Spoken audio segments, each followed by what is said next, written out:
Hello and welcome to this TES web chat. I'm Helen Ward, the Primary and Early Years reporter at the TES. I'm delighted to introduce Frank Cottrell Boyce.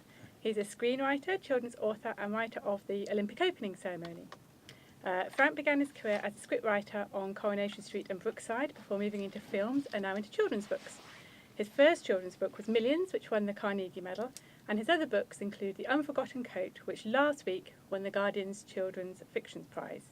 He's also written 2 of the 3 books which have been planned as a sequel to Chitty, Chitty, Bang, Bang.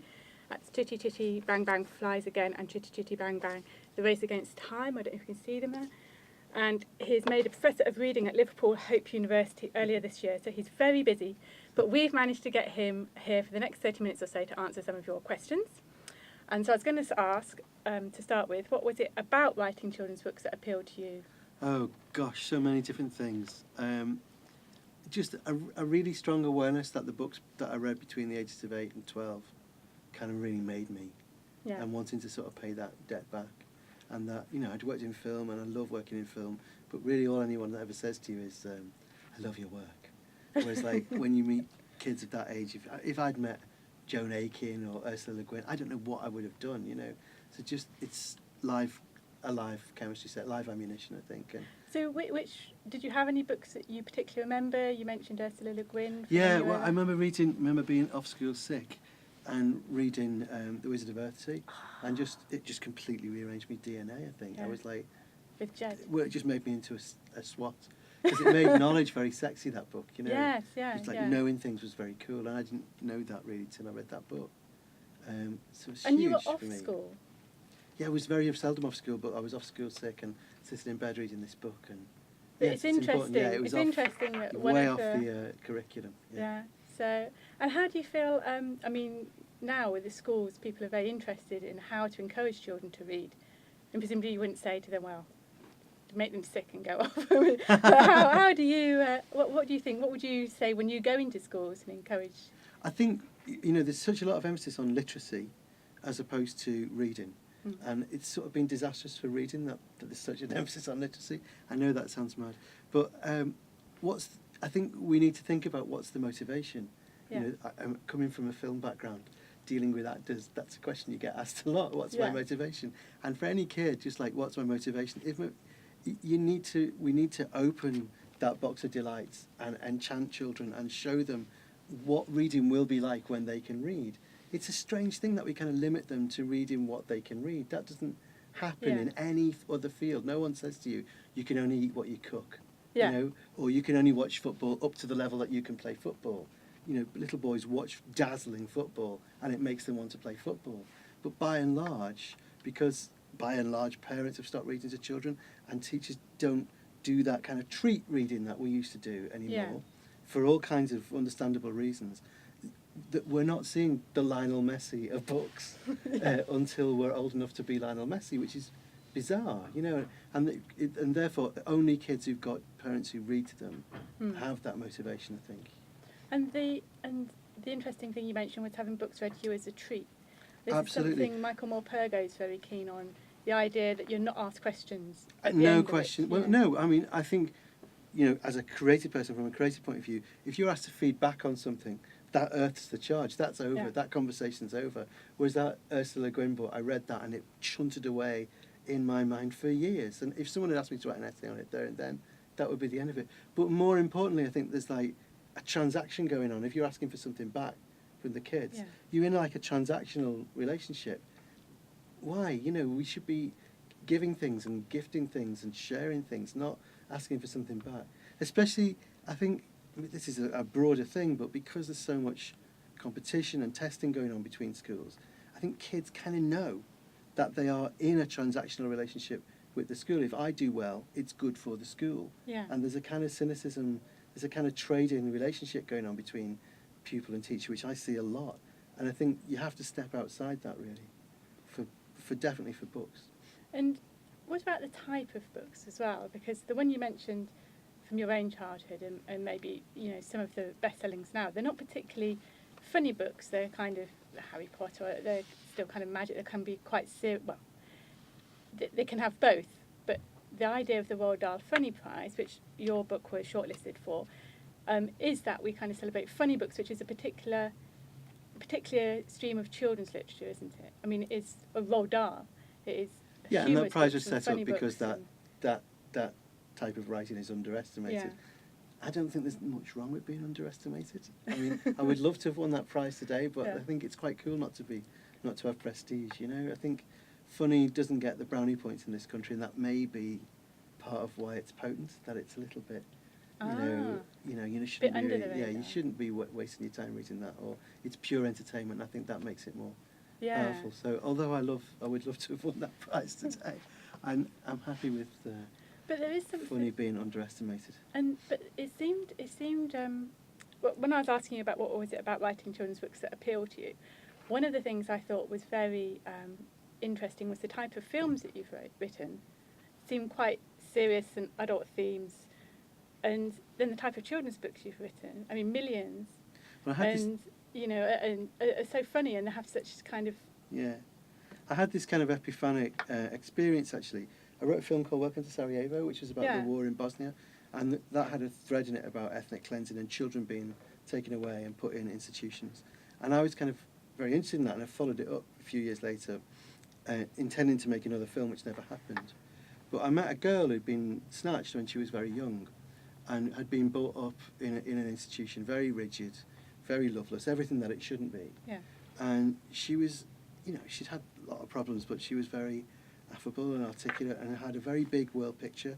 She was a refugees ambassador, a youth ambassador for UNICEF for refugees, and she was really amazing. And I spoke to her about all this, and I said, can I just ask you, you grew up in a really sort of emotionally deprived environment, and yet you're this very outgoing, outlooking person. What happened to you? And she went, oh, I read a book.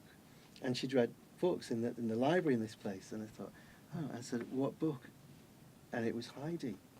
And there's just this thing of how did you know that life was more than what you're having? Yeah. Heidi.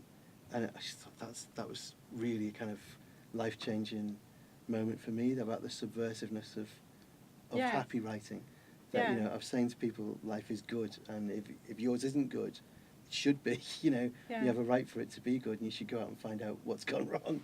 Don't just sit there, So it was just a kind of really electrifying moment for me, that. And you ask me why I write children's books, it could be, that as much as anything else. That I'd never, I know I'd never make a film, probably will never write a book, but there was no way that you'd ever make a film that would be as potent as Heidi was for that girl, Yeah. But that's such an interesting story, because they're saying people think of humour and as the kind of trivial thing that we do after we've done all the serious things, and actually it's kind of more powerful. Yeah, but anyone who writes humour knows it's much harder to write than the misery, and that's Do you think fine. it is it? For It's you? harder to write. It is. It's really difficult, but it's worth it. Yeah. Because it lasts, doesn't it? Yeah. I mean, the other kind of thing, you're saying why write children's books. My dad has this great story about when his big brother first came back from his first voyage at sea. All his brothers were sailors. And they lived in this little flat by the docks, and his brother came in with this big bag over his shoulder and his lovely white uniform on, in the Merchant Navy, and gave him a copy of a book. It was the first book he ever owned, and it was just William. Oh, right. And he sort of curled up. He's got this very vivid memory of curling up and reading this book and laughing like that. Could even remember which one it was. This brilliant William story where he dresses up as a fortune teller. Oh, right, and his sister comes to see him, and his sister's really hard to William, and she comes in, and as a fortune teller he says, "You've got a brother, you won't live long." It's brilliant. What a brilliant joke. And he lived on the docks. There was like a blitz. Those docks were serving the British Empire. That's gone. There was a blitz for the Third Reich. That's gone. Sailing, the Merchant Navy. It's gone.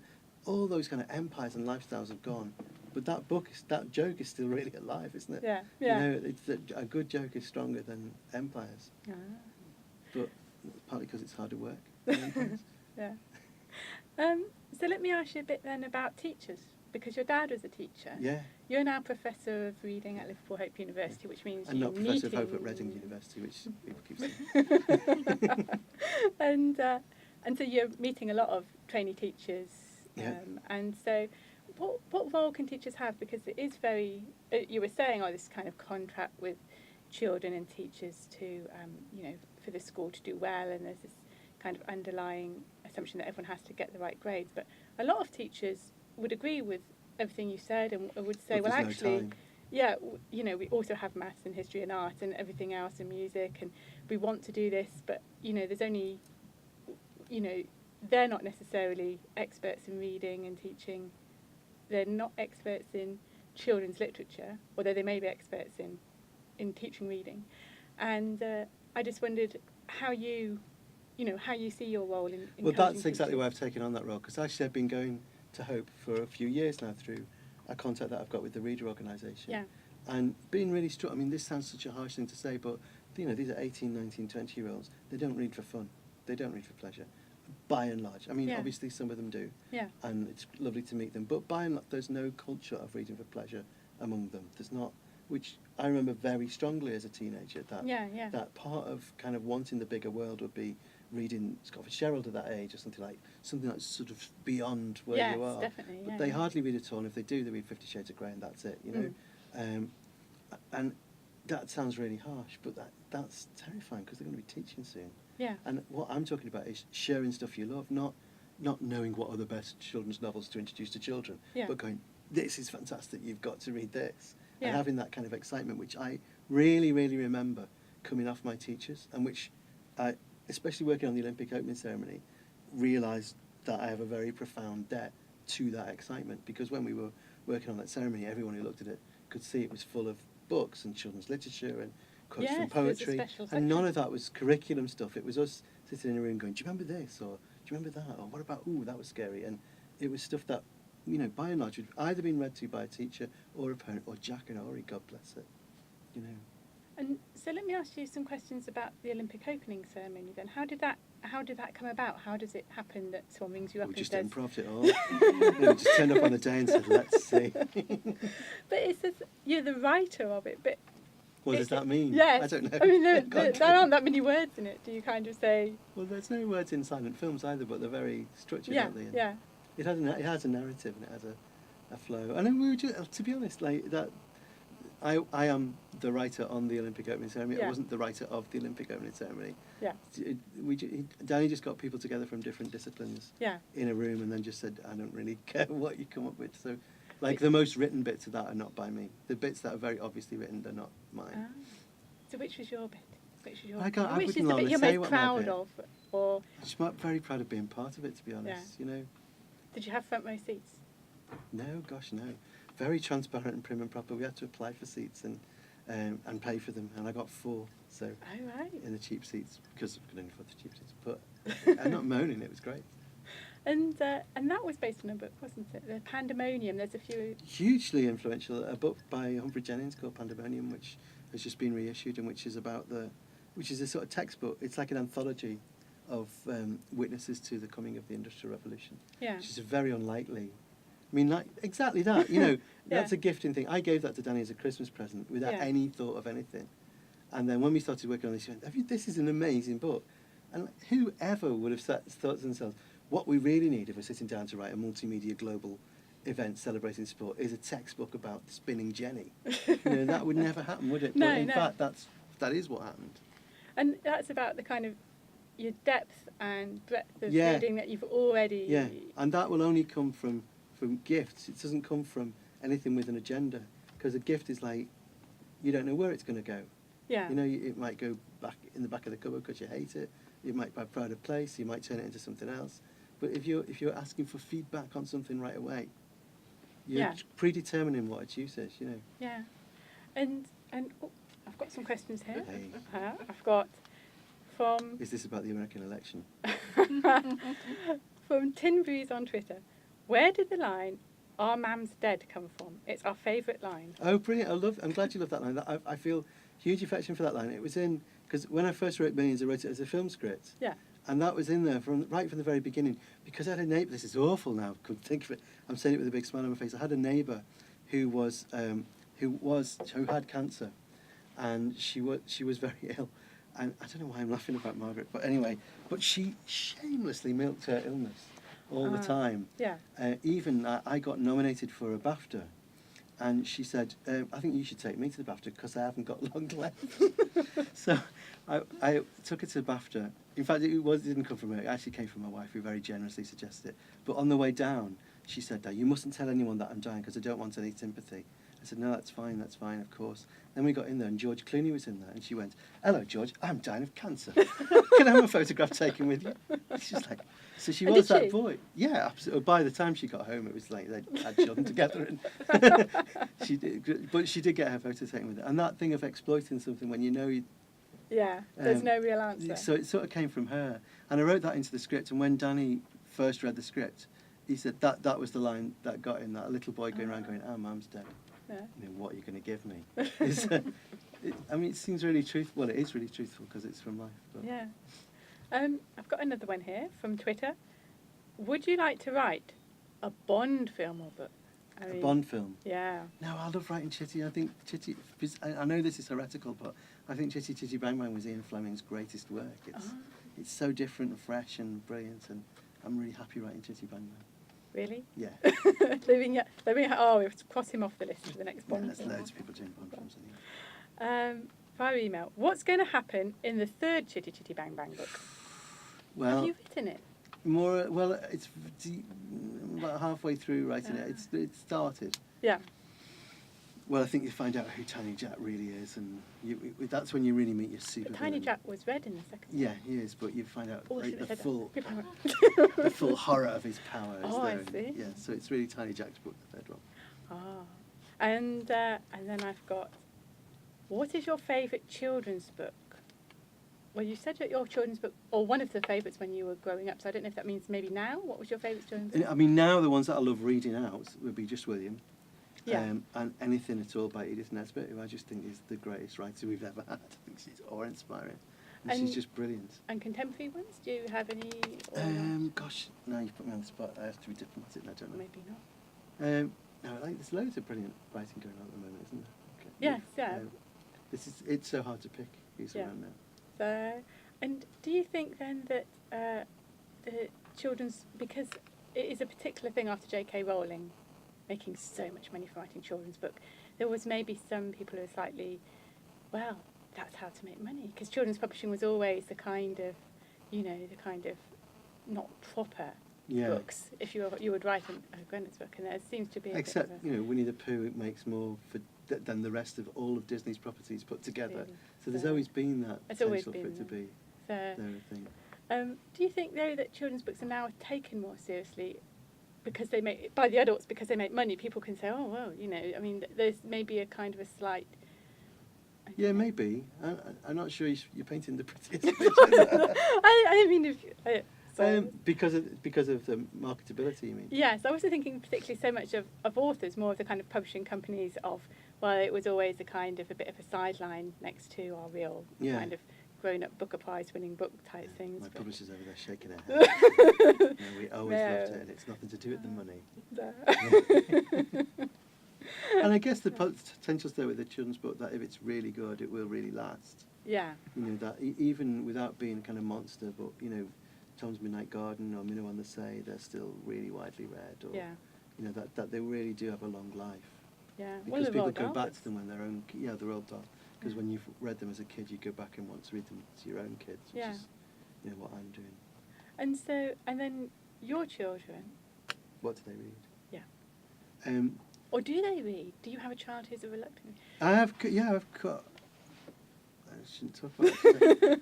I mean, they read at different paces and different levels, and different things. But the two youngest read a lot. But but they're very Catholic in their reading. It'll be Calvin and Hobbes or Jane Austen. It doesn't really. They haven't got that kind of thing. And do they read your books?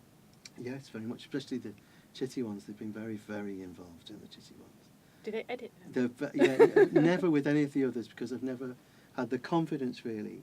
You're starting something from scratch. You never know that it's any good at all until you've really cracked it for yourself. And that's quite a long way down. But with Chitty, I don't feel that really belongs to me. It feels like the opening ceremony, that it's something that belongs to the country that you're in the driving seat of for a while. And they read every draft and every bit of that, and they've always got something to say, and it's great. So it's been a really joyous writing experience, writing Chitty. And was there any qualms about taking on something? Because I obviously never got everyone the chance does to have remember. a qualm because they were just so keen on it. Oh, really? Yeah, the minute I said, oh, someone just asked me, and they just went, you're doing that. Yeah, don't turn that down. Because you obviously turn down things that they think you wish you'd done, but you know that, you know better, do you know what I mean? It's like you, to write a franchise movie in the States, well, you know that sounds exciting to you, but that means me being over there for months on end, or whereas this felt like it could be done, and, you know. There's some, in an interesting, because you're on Desert Island Discs a couple of years ago, and there's an interesting point you made there about feeling, it wasn't so, I can't remember the exact words you put it, but it was something along the lines of, I can see when something is going to be lucky for me, or I can see other people passing things. Yeah, you've got to know your luck. So, because you were saying, well, don't you feel like, you talk about being lucky and having things given to you, and isn't it your own hard work? And you were saying, well, but you have to be able to see which things are going to work and which things aren't, and which things are I don't think it's as much as that. Is that you have to know that you're lucky. I think it's that. Yeah. You see people kind of being given loads of luck and walking past. Yeah. This is how I'm sounding such a poker player. But you have to recognise that is a really good possibility. There are things that you do that that people would say to you, don't do that. There's no money in that, or what's cool. That's just gonna. Whereas I can see that that's going to be a ride, and you should take it. And is that something maybe with your background? Because I mean, in the Liverpool Hope things, it was saying you and Danny Boyle, two working class boys from Liverpool. You went to Keble College in Oxford, so you haven't got the kind of, maybe the more traditional kind of background. And I went home. I think it's the going home thing that you feel. I always feel that, like, I know people who got very stressed out at university and then tried to, like, I think the going home thing means that I kind of know that I was in Narnia there and it was fantastic, you know, and I'll always have that.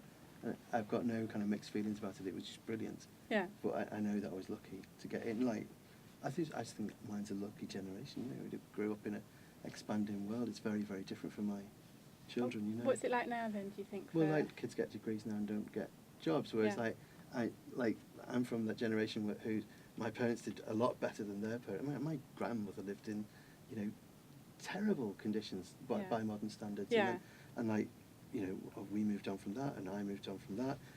I think people of my age grew up thinking, that our children would be belted earls and have land country estates and houses on the moon and all kinds of things. Yeah. We didn't know that we were the last, that the door was going to open and close again, And a lot of you were talking before about kind of how books can open this way and how open the world to you. And obviously you've travelled, but the going back to Liverpool, do you think maybe that there is something in that you've kind of you see the world through your imagination rather than kind of going out to see the world, kind of? Or and there's the thing is that you see more by standing in one place than you do by chasing after things. I think there is that you see change and you see the passage of time and things like that. And I mean, that's what my writing tries to be about, finding what's magical in what's real rather than replacing what's real with what's magical. Because a lot of your characters are, well, in Chitty Chitty Bang Bang, the family live in Basildon, which seemed to me rather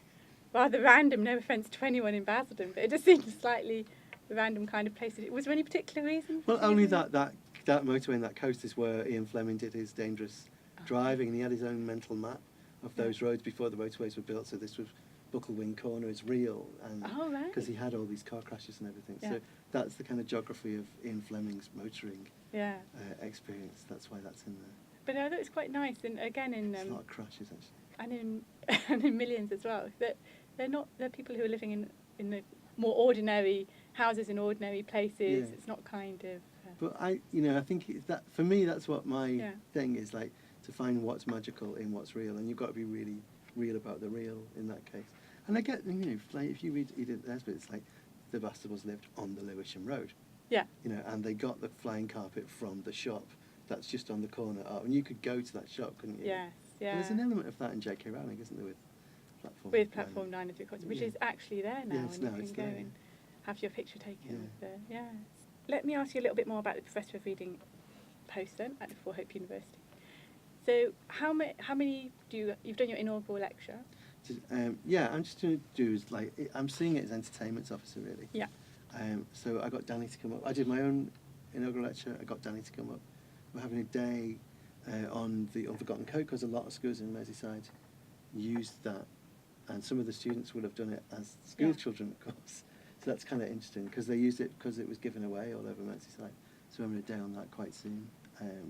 Just like big event days that trying to bring as many students together as possible. And then I'm also sort of trying to do one reading group of my own in there. They've got a reader in residence, so I'm trying to get one reading group of my own. And the reading groups I read to them. Oh, I see. It's not like they all read and we have a conversation. Yeah. I read to them. They eat some cake. I don't want to hear it. Just go. So it's nice.